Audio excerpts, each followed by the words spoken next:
जाता है, जो कि हिंदी और इंग्लिश दोनों में ही अवेलेबल है। यहाँ की टिकट्स आपको एडवांस में ही बुक करनी पड़ती है।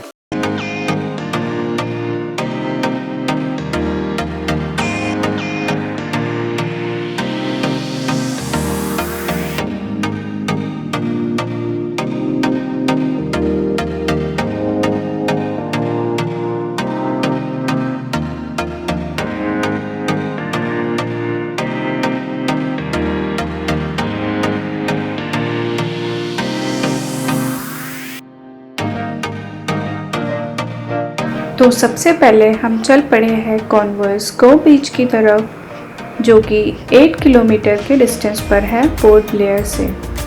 यहाँ पे कई सारे कोकोनट ट्रीज़ हैं और ये स्विमिंग और वाटर स्पोर्ट्स के लिए एक बहुत ही बढ़िया डेस्टिनेशन बीच है। यहाँ पर एमिनिटीज़ जैसे restaurants, bar and water activities है। आप यहाँ पे जेट स्कीइंग कर सकते हैं, स्कूबा डाइविंग कर सकते हैं, स्पीड बोटिंग कर सकते हैं और कई अलग अलग एक्टिविटीज़ कर सकते हैं। यहाँ बीच साइड छोटे छोटे रेस्टोरेंट्स हैं और छोटे छोटे शॉप्स हैं, जहाँ से आप बहुत सुंदर सुंदर चीज़ें खरीद सकते हैं। और यहाँ चाय के लिए, स्नैक्स के लिए भी छोटे रेस्टोरेंट्स अवेलेबल है।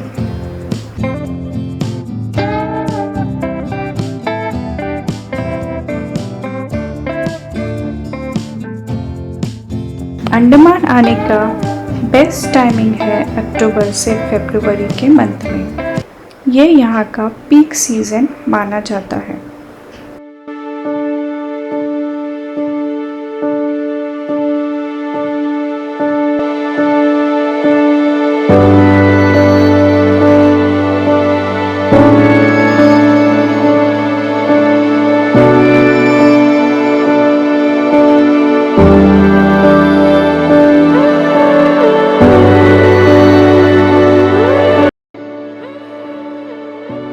कॉन्वर्स कोव बीच के बाद अब हम देखने चल पड़े हैं सेल्युलर जेल। सेल्युलर जेल को काला पानी के नाम से भी जाना जाता है। अंग्रेज़ों द्वारा भारतीय स्वतंत्रता सेनानियों को असहनीय यातनाएं देने के लिए यह जेल बनाई गई थी। इस जेल का निर्माण हुआ 1906 में। इसे राष्ट्रीय स्मारक घोषित किया गया है। यहाँ पर अब लाइट एंड साउंड शो होते हैं, जो कि शाम के 5:30 बजे से 7 बजे तक दिखाए जाते हैं। और इस लाइट एंड साउंड शो में आपको आज़ादी की लड़ाई की कहानियाँ दिखाई जाती हैं। ये जेल पोर्ट ब्लेयर में है।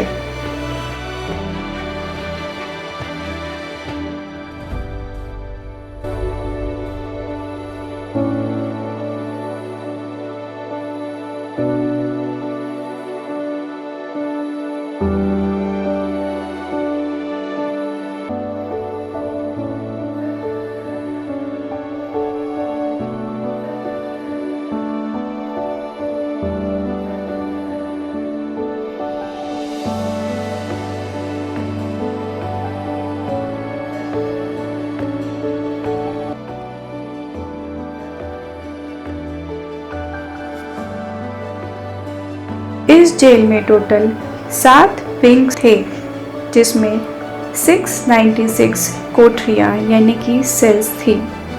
कई सेल्स होने के कारण इसे सेल्युलर जेल कहा गया है।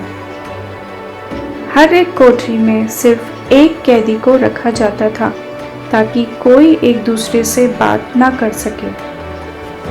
कैदियों से कोल्हू चलवाया जाता था, अमानवीय काम करवाया जाता था और खाना खराब दिया जाता था।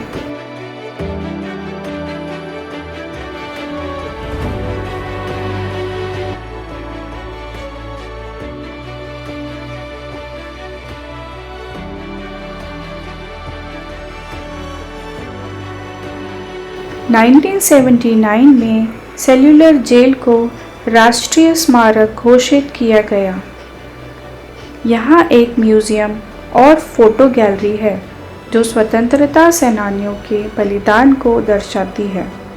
यह अंडमान आने वाले पर्यटकों के लिए एक प्रमुख ऐतिहासिक स्थल है।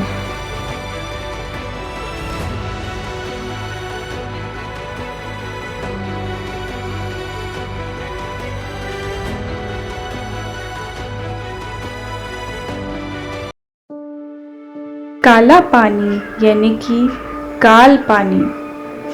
काल पानी के नाम से इसका नाम काला पानी पड़ा।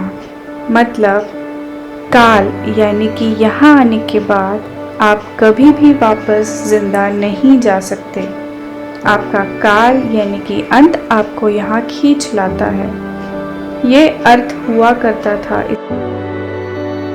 विनायक दामोदर सावरकर, बटुकेश्वर दत्त, बरिंद्र कुमार घोष और कई अन्य ऐसे स्वतंत्र सेनानी हैं जिन्होंने यहाँ पर अपना बलिदान दिया।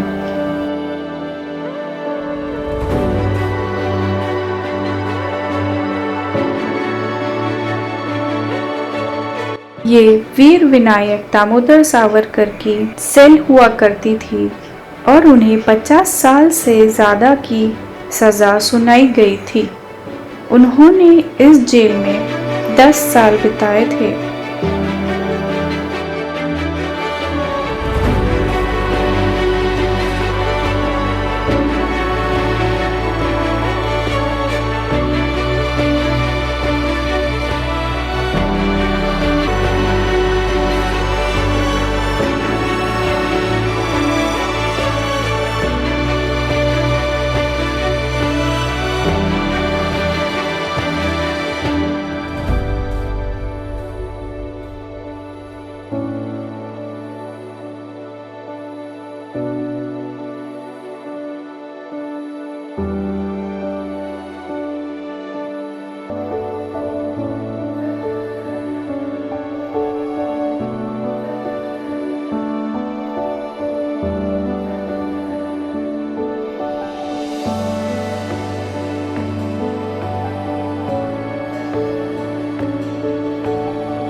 डे 2 पर हम कवर करेंगे नॉर्थ बे आइलैंड और रॉस आइलैंड। तो अब हम चल पड़े हैं नॉर्थ बे आइलैंड पर। ये पोर्ट ब्लेयर से 15 से 20 मिनट का डिस्टेंस पे है। नॉर्थ बे आइलैंड एक मस्ट विजिट प्लेस है और ये फेमस है white sand, vibrant coral reef और वाटर स्पोर्ट्स के लिए। यहाँ पे आप स्नॉर्कलिंग, स्कूबा डाइविंग जैसे कई वाटर स्पोर्ट्स एक्टिविटीज़ भी कर सकते हैं।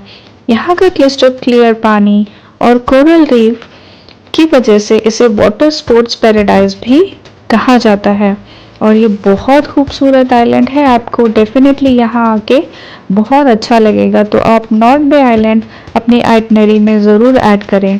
और यहाँ की जो फेमस सबसे ज़्यादा फेमस है वो है ग्लास बॉटम बोट राइड, जो आपको इंडिया में और कहीं भी देखने को नहीं मिलेगी।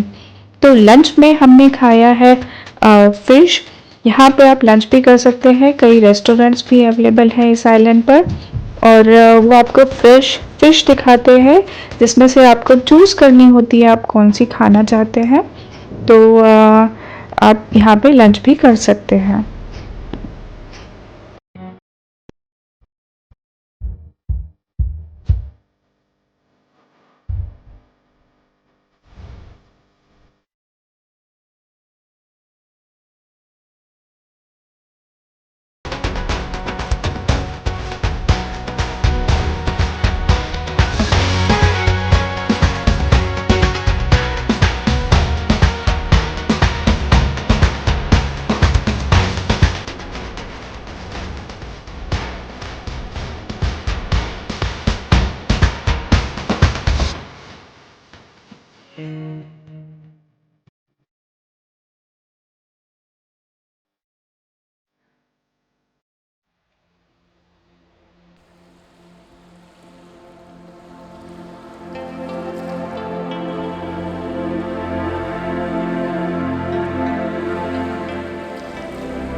नॉर्थ बे आइलैंड से अब हम चल पड़े हैं रॉस आइलैंड की ओर।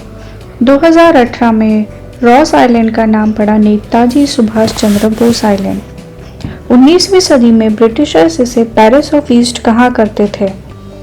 1941 में भूकंप के बाद और वर्ल्ड वार 2 के बाद ब्रिटिशर्स इस जगह को छोड़कर चले गए। यहाँ पर बंकर, चर्च, स्टोर रूम और जेल जैसे अवशेष अभी भी पाए जाते हैं। यहाँ एक छोटा सा संग्रहालय भी है जो कि ब्रिटिशर्स की वस्तुओं को प्रदर्शित करता है। यहाँ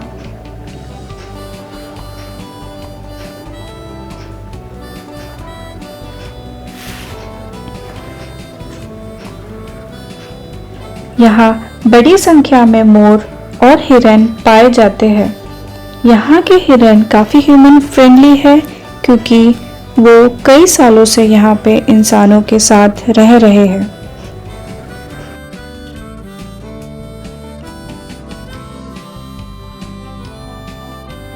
इस आइलैंड पर पोर्ट ब्लेयर से पहुँचने के लिए 20 मिनट लगते हैं और यहाँ पर आप बोट से या स्पीड बोट से आ सकते हैं।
रॉस आइलैंड अंडमान का सबसे स्मॉलेस्ट आइलैंड है और ये अंडमान का कैपिटल हुआ करता था। इसका टोटल एरिया सिर्फ 0.3 किलोमीटर है। ये पोर्ट ब्लेयर से 3 किलोमीटर के डिस्टेंस पे है और यहाँ आने के लिए आपको स्पीड बोट या बोट की ज़रूरत पड़ती है।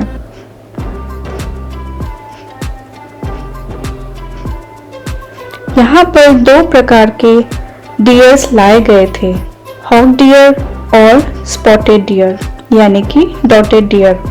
पर हॉक डियर ज़्यादा सरवाइव नहीं कर पाए और स्पॉटेड डियर की संख्या यहाँ पर ज़्यादा बढ़ गई, इसलिए आपको यहाँ इस आइलैंड पर सिर्फ स्पॉटेड डियर ही नज़र आएंगे। यहाँ पर कोई होटल नहीं है स्टे करने के लिए और ये आइलैंड सुबह 9 बजे से दोपहर 3 बजे तक ही ओपन होता है। 2004 की सुनामी के बाद इस आइलैंड का कई हिस्सा डैमेज हो चुका है, पर फिर भी आप यहाँ पर बची हुई चीज़ों को देख सकते हैं।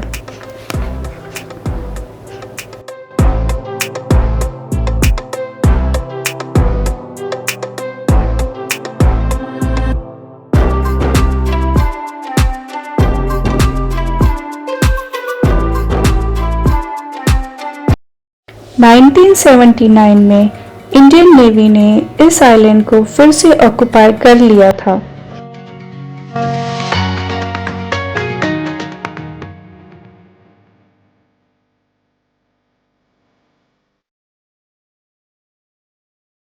ये वीडियो काफी लंबा होने के कारण मैंने अंडमान की आइटनरी को 3 पार्ट्स में डिवाइड किया है। इस वीडियो का अगला पार्ट अगर आप देखना चाहते हैं, यानी कि अगर आप दूसरे आइलैंड्स देखना चाहते हैं, तो अंडमान आइटनरी पार्ट 2 पर जाइए और इस वीडियो को देखिए। अगर आपको ये वीडियो पसंद आया तो इसे ज़रूर लाइक, शेयर और सब्सक्राइब करें, क्योंकि ऐसे वीडियोस बनाने के लिए हमें काफ़ी मेहनत करनी पड़ती है। तो मिलते हैं अंडमान आइटनरी 2 में, तब तक के लिए बाय।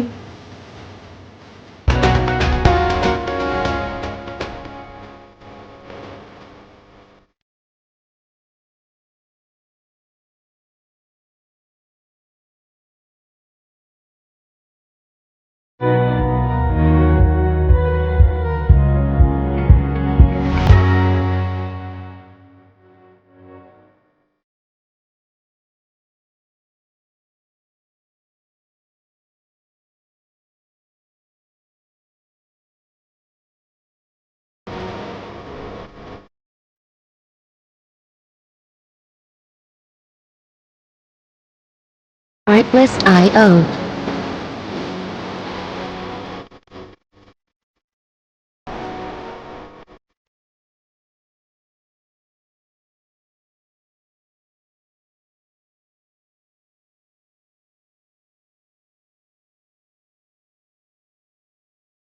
Music licensing reimagined.